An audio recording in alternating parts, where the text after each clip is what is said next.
Now let's jump back over to Dr. Sagar and get her take.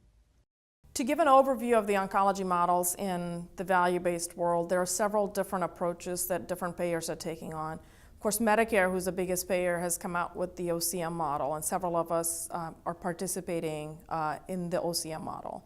And the OCM model is more of an episode-based approach, and there are different episode-based approaches, and there's also bundle payment methodologies that are there.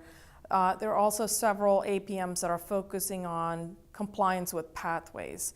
And there are some pathways that are more focused on just the medical oncology drug component, and there are some pathways that look at the whole journey, from the diagnosis all the way to end stage.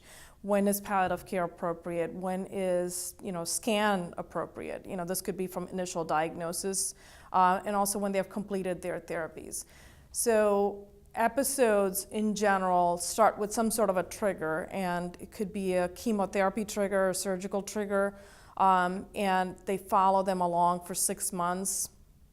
Majority of the episodes that I'm aware of are going on for about a 6-month period, and they track the cost in general. They also try to track quality to make sure that they get the appropriate care that they need and there's not underutilization.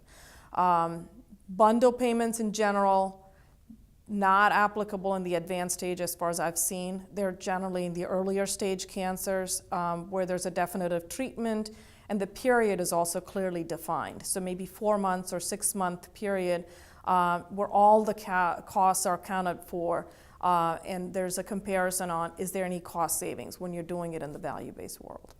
Now, pathway compliance, this probably would be more applicable not just to the bigger groups, but also to the smaller groups and individual practitioners to try to get a sense of how compliant are they with NCCN guidelines. There are several pathways out there. A lot of the pathways are built off of NCCN guidelines.